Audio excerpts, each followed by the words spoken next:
When you then went to the UFC after Pancras, what was that experience like for you? I mean, that was a really big fight. You obviously got the title. And then what has been your opinion to watch the UFC evolve after that?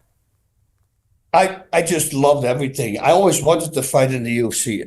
Not in the beginning, though, because they were talking about there was no referee, he couldn't step in. And I go, listen, I'm crazy, but I'm not an idiot. I mean, if I get knocked out, I would like the guy to stop. And if you have got a complete psychopath who decides to jump on top of you and gives you 6 or 7 more elbows, which we saw in the first few UFCs, until thankfully Big Joe McCarthy put his foot down. He says, listen, if I can't step in, I'm out. And they knew they needed John because he made a lot of rules. He actually came up with mixed martial arts, the term. He did a lot for the sport. And thankfully, they listened to him. And that was the moment they said, okay, now sign me up. Now I would love to fight in the UFC. Like all these guys were talking about, oh, I would like to die in the ring. Not me. I have a beautiful family. If there's a possibility I'm going to die, I'm going to tap. That's what I'm going to do.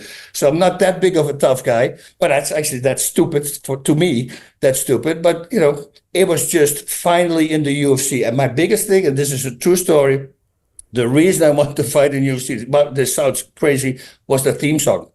I wanted to come up with the theme song.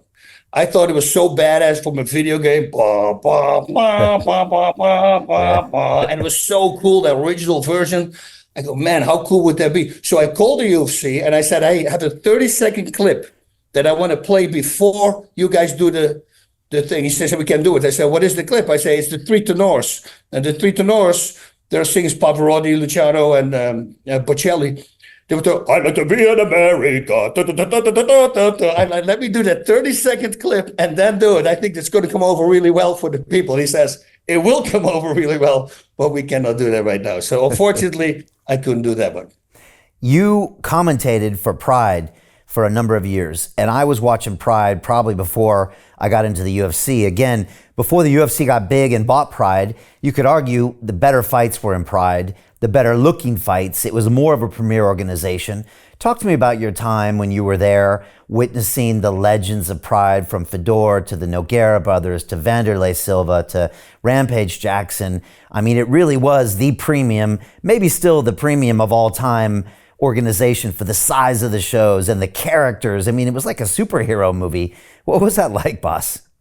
It's the most fun time we ever had. Every time when we see fighters from Pride, we go. I mean, breakfast at the Tokyo Hilton in Shinjuku, best breakfast on the planet. Never seen anything better.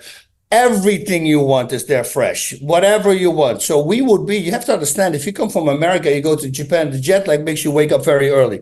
Go to bed early, wake up early. From Holland, it's completely the opposite. You all wake at night. But anyway, so everybody's hungry in the morning. So there will be a freaking line at 5 a.m. To waiting for the people to open. And all these fighters would sit at one table and there will be cracking jokes. And, the camaraderie among the fighters, it's a 2-hour laugh fest. And that's how you start your day. It was just insane. And then I started training Mark Kerr. And then Mark Kerr became big in Pride Fighting Championships. And then one day I'm sitting backstage and there's this fight going on. And I go, oh, look, he's going to knee bar him. And then the people from Pride were sitting with us. He says, what do you mean? He's not putting a knee bar. I said, I'll give it 10 seconds. And then in 10 seconds, the guy rolls into a knee bar. And they go, how did you know that? I go, well, he was setting it up, And then I pulled another one with I think it was a reverse figure 4. I said, oh, he's going to reverse figure 4 him. Same thing. They said, but he's not doing it. I said, give it 10 seconds. Boom. Happened again. Now they came to me and they said, hey, in 2000, our show, the tournament, we're going to broadcast it live to America. Do you want to be our commentator? That's literally how I got the commentating job. And then this is also a true story. This you can see how a knucklehead I am. I had no clue we had to wear a suit. I never paid attention to commentators. I thought, oh, they open the show, it's a voiceover in the background, whatever. I never really dove into it. So when I arrived at the bus to go to the event, they go like, oh, you already put your suit inside? They go, suit. And they started laughing. They thought I made a joke. I go, no, I'm serious. I say, and I was wearing a Hawaiian shirt with shorts and flip-flops. And they go, are you serious? I go, nobody told me to bring a suit. But what happened was, now we had to come up with something else to open the show. So what happened was Steven Quadros in the beginning, he was with me, and he will do the opening in the show, in the arena, and he would throw back to the back where I was sitting with like 12 guy shots who were fatting me down, feeding me grapes, and I was talking these walls. So yeah, I got these 11 guys surrounded me, but you know me. Oh, hey, Steven. And then I would talk about the event that night. I would send it back to Steven. And then the people at home went like, oh my God, that was the best opening. So now we had to do it for every show. We had to create these really funny openings. But it started out as a necessity because this dumbass here forgot to bring a suit. That's crazy. I had no idea. But I remember you and Quadros and El Guapo, and it was a lot of personality. And then the size of those shows. I mean, you know, one of them you had 90,000 plus, and it's just a whole different crowd and all the different nationalities involved. It was just something special that was happening there. 45,000 people was considered a small show. That was the Saitama Super Arena when it didn't expand. When it would expand, it's like 48 and a half, I believe, they could fit in. But like Pancras, I thought at the Budokan, 15,000 people, that was considered a big show. But for them, 45,000 was not really that good. And then the packages they had, you saw that, which they never showed in America. And I always told them, I say, for the people at home, they will make a package of a fighter, of two fighters that go to face each other. And there was this one time, this package between Fedor Emelianenko and Mirko Cro Cop. And you see Cro Cop training in this high-tech gym like freaking Ivan Drago, and he's kicking the back, and then it goes to Russia.